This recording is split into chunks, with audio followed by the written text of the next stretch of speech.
से गंधर्व विवाह कीजिए और मुझे लेकर अपने महल चलिए, जहां बुझे हुए दीपों के साथ आपके माता पिता उदास बैठे हैं।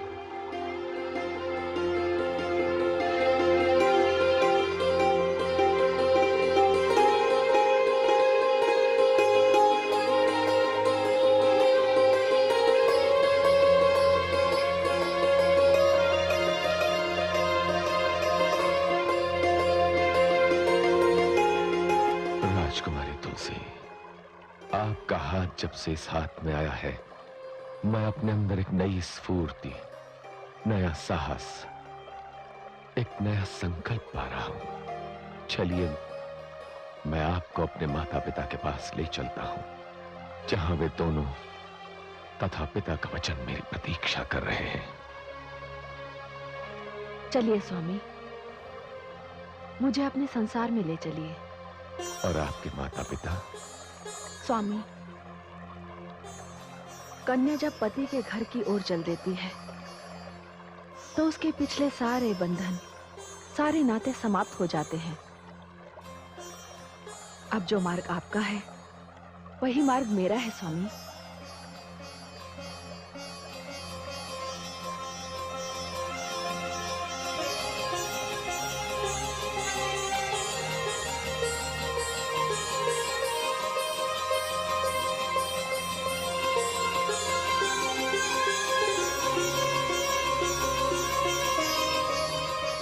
चलिए देवी।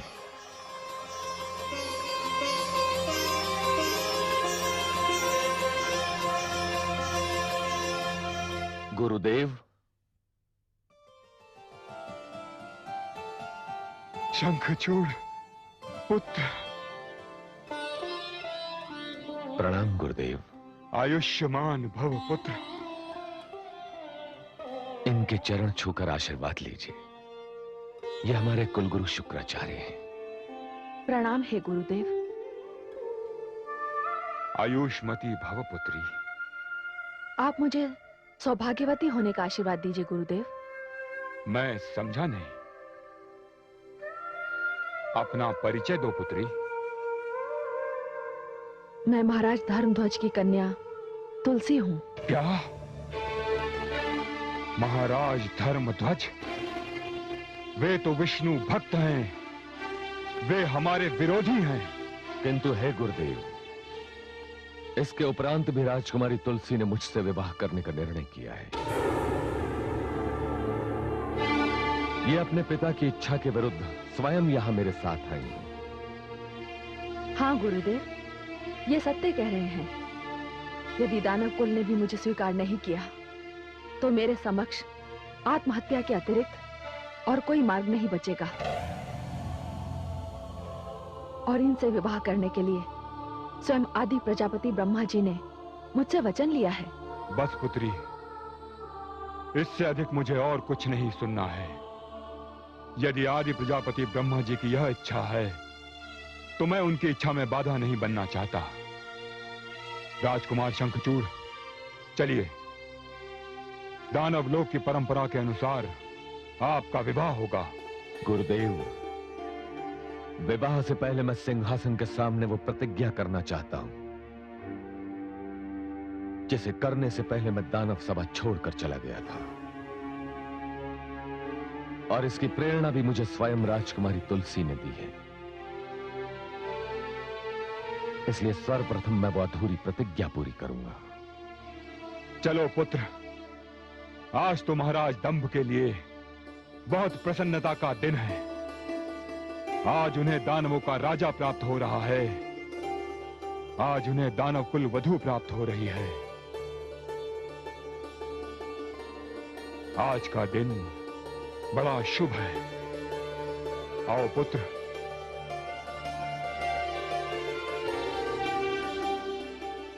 आइए देवी।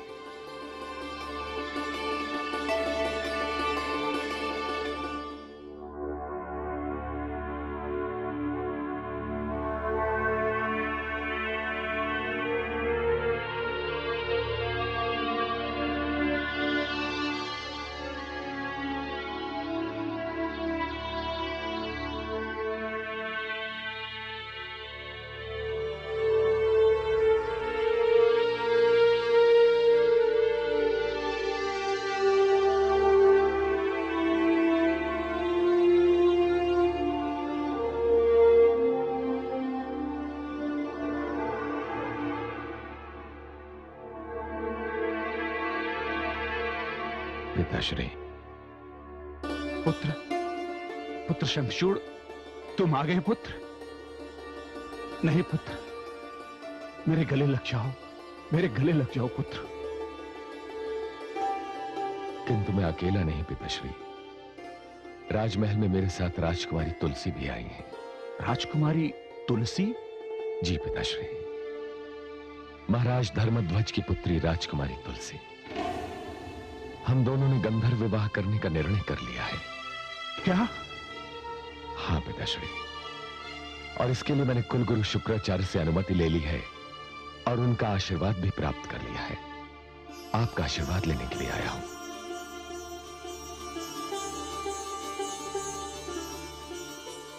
आयुष्मान भव पुत्र, कीर्तिमान भव पुत्र। किंतु इससे पहले मैं अपना वो वचन पूरा करूंगा, वो प्रतिज्ञा पूरी करूंगा जिसे छोड़कर मैं चला गया था। पुत्र, तुम्हारे भीतर ये परिवर्तन देखकर मुझे बड़ी प्रसन्नता हो रही है। पुत्र, तुम तो देवताओं जैसी नैतिकता की बातें करते थे। हे पुत्र शंखचूड़, मैं ये जानना चाहता हूं कि तुम्हारे स्वभाव में ये परिवर्तन आया कैसे? पिताश्री, होगा तो वही जो विधाता ने मेरे भाग्य में लिख दिया है। मैं विधाता के लेख को तो नहीं बदल सकता। असुर समुदाय में जन्म लेकर मैं अपनी संस्कृति से कैसे दूर रह सकता हूं? कदाचित ब्रह्मा जी ने जो मुझे वरदान दिया है उसी में असुरों का हित हो। यशस्वी भव पुत्र, यशस्वी भव।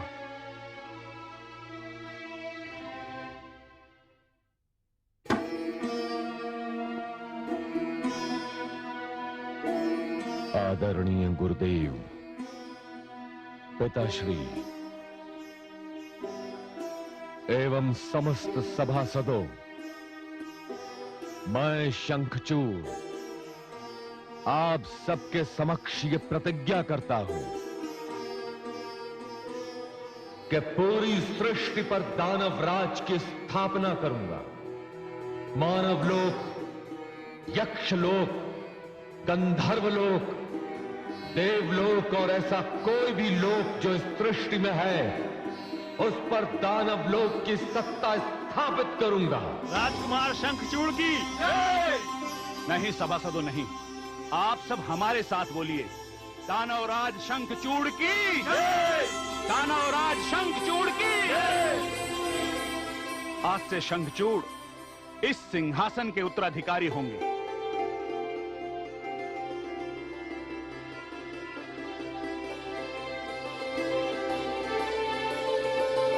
गुरुदेव,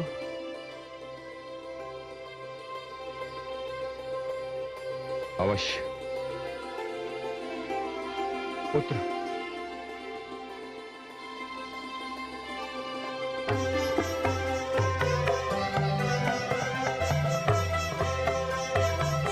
दानवराज शंखचूड़ की, दानवराज शंखचूड़ की। यशस्वी भव पुत्र।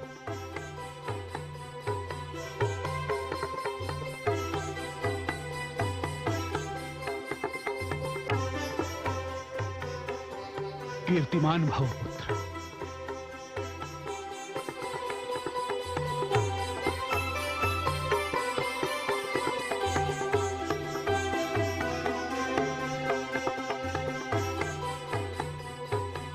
विजयी भव पुत्र।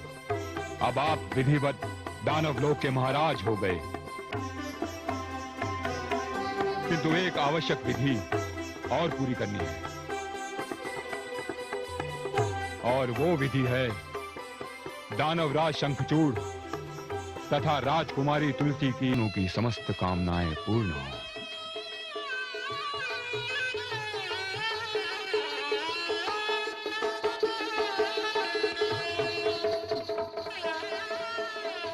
अखंड सौभाग्यवती भव।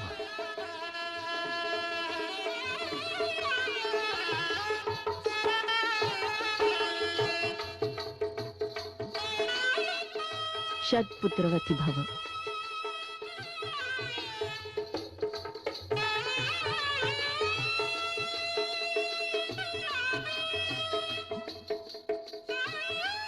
महारानी तुलसी,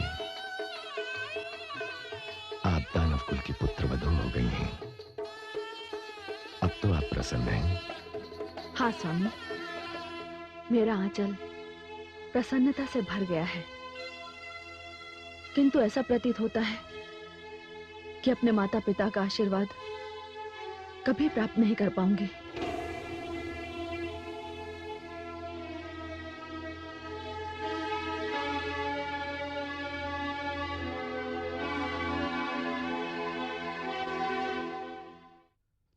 महाराज, हमने राजकुमारी को बहुत ढूंढा, परंतु राजकुमारी का कुछ पता नहीं चला। तुम लोग जाओ। जो आज्ञा महाराज। क्या हुआ महाराज? महारानी, अब तो पुत्री तुलसी को सेना भी ढूंढ ढूंढ के हार चुकी है। यदि हमने उस दिन पुत्री तुलसी को आशीर्वाद दे दिया होता तो ये दिन न देखना पड़ता। महाराज, मेरा भी मन घबरा रहा है। ऐसा लगता है जैसे हमारी पुत्री तुलसी ने निराश होकर कोई अनर्थकारी पग उठा लिया है। नारायण नारायण। प्रणाम देवर्षि। महारानी, आपका विचार युक्त संगत नहीं है। देवर्षि, ये क्या कह रहे हैं आप? हाँ महाराज, आपकी पुत्री इस समय महाराज दंभ की पुत्र वधू और दानव लोक की महारानी बन चुकी है। देवर्षि, तो अब आप क्या करेंगे महाराज? देवर्षि, मैंने पुत्री तुलसी को वरदान में प्राप्त किया है। अब यदि पुत्री तुलसी के भाग्य में एक असुर वर लिखा है तो इसमें भी मां शक्ति भुवनेश्वरी की कोई ना कोई लीला छिपी है। जब पुत्री तुलसी ने शंखचूड़ से विवाह करने की बात की थी, तब मुझे लगा था कि मेरी पुत्री तुलसी मेरी परीक्षा ले रही है कि मैं उससे कितना स्नेह करता हूं। देवर्षि, आपने हमें यह सूचना देकर दुख के सागर में डूबने से उबार लिया है। अब वो जहां भी है बस सुखी रहे। क्यों राजन, आप अपनी पुत्री को आशीर्वाद देने नहीं जाएंगे? नहीं देवर्षि, मैं एक असुर को अपना जमाता स्वीकार नहीं कर सकता। आप इसे मेरा व्यर्थ का अभिमान कहें या मेरा राजहट। किंतु मैं तो उनके दर्शन करने अवश्य जाऊंगा महाराज। इसमें मेरे नारायण की लीला भी तो सम्मिलित है। देवर्षि, यदि आप वहां जाएं, तो मेरी ओर से मेरी पुत्री को उसके विवाह के उपलक्ष्य में यह हार भेंट कर दे। ऐसे अवसर पर यदि माता पिता की ओर से संतान को कुछ न मिला तो बड़ा अशुभ होगा। आपने सत्य कहा महारानी, मुझे आज्ञा दें, मैं चलता हूं। नारायण नारायण।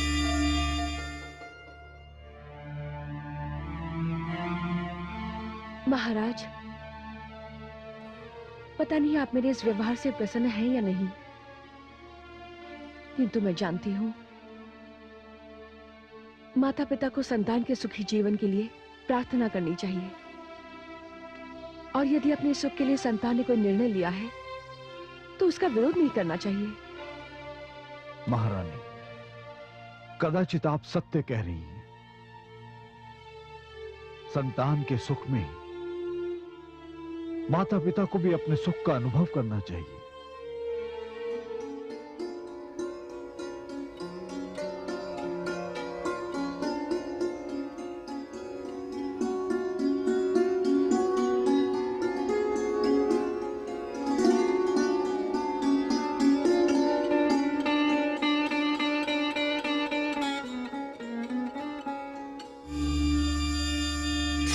नारायण नारायण।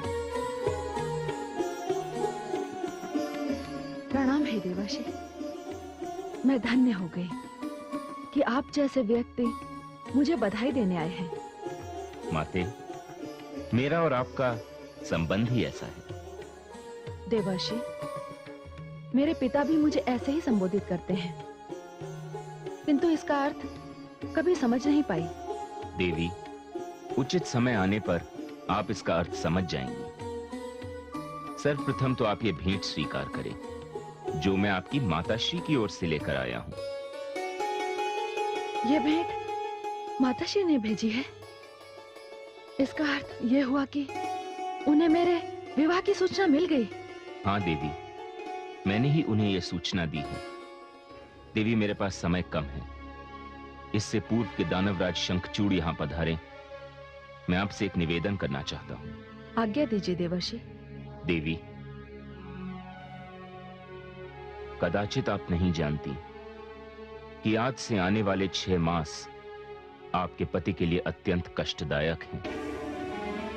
इन आने वाले 6 मास में आपके पति की मृत्यु की भूमिका लिखी जाएगी। नहीं नहीं देवर्षि, ये आप क्या कह रहे हैं?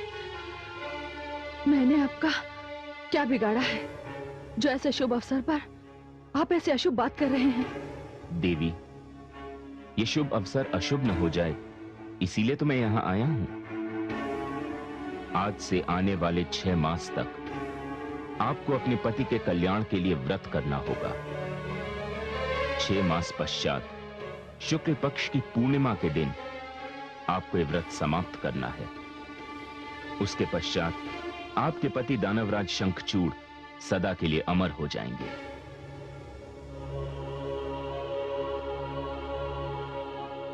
कहिए देवी, आप करेंगी ये व्रत? करूंगी, अवश्य करूंगी। ध्यान रहे देवी, आप इस समय दानव लोक में हैं और ये व्रत भगवान श्री विष्णु का है। आपको पूरे 6 मास तक ओम नमो भगवते वासुदेवाय इसका जाप करना होगा। मैं करूंगी देवर्षि। देवी, यह भी ध्यान रहे, यदि दानवलोक वासियों को इसका पता चल गया तो वे आपको ये व्रत नहीं करने देंगे। नहीं नहीं देवर्षि, अपने सुहाग की रक्षा के लिए मैं किसी को भी इस विषय में जानने नहीं दूंगी। तो फिर मुझे आज्ञा दीजिए। प्रणाम देवर्षि। नारायण नारायण।